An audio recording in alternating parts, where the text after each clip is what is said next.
Hello everybody, my name is Tommy, the Digital Creation Specialist over at the Bathurst Clark Library.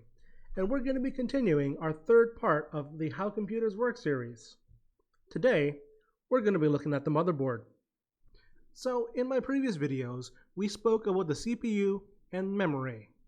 Now we're on to the third component that you'll see in all electronic devices that make them work. And what you'll find there is the motherboard. So what is it? What does it do? Well, in the most basic sense, the motherboard is the body of the computer, connecting the brain to all the rest of the parts. Whether they be buttons and switches, screens and printers, the motherboard is where electricity travels through from one component to the next.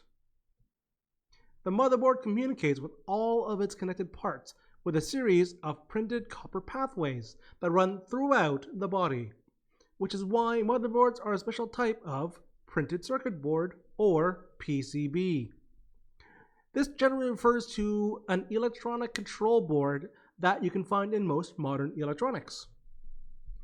There's a big difference between a computer motherboard and, let's say, the PCB you'd find inside your washing machine, and that is its ability to be expanded. Is your computer running slow? Add more memory. Want to watch more movies on your computer? Add a Blu-ray drive. Not enough screen space to keep up all your favorite YouTubers? Add more monitors. This flexibility to upgrade and change components is one of the key features of a standard desktop motherboard.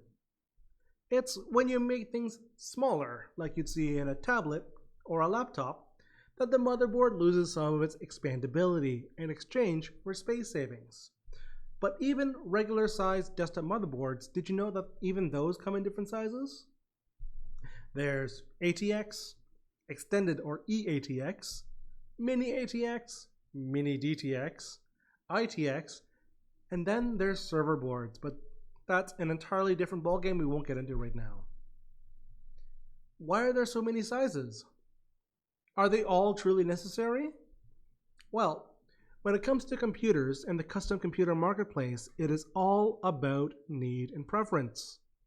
Some people have limited space on their desks or prefer a very minimal look for their computers, so a smaller ITX style motherboard will suit their needs. But if you're a power user that's going to be playing the latest video games at the highest resolution and streaming it to your thousands of followers on Twitch, you're going to need a powerhouse of a system with lots of expandable capabilities to keep up with the latest titles. So a larger ATX or eATX motherboard will be necessary, and the larger boards are much easier to work on and expand. It's also important to understand that not all motherboards are interchangeable. In my CPU video, I mentioned the two big producers of CPUs, AMD and Intel. Unfortunately, since these two CPUs are so different, they require different styles of motherboards.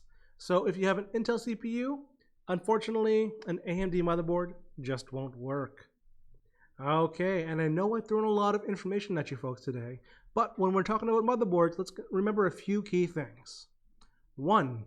Motherboards are the body of a computer that connects all of the components together. 2. Motherboards come in all shapes and sizes.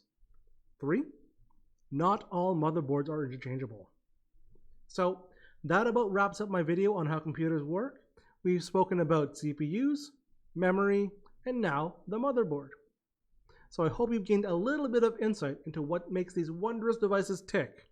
Until next time, folks, keep curious, and bye-bye.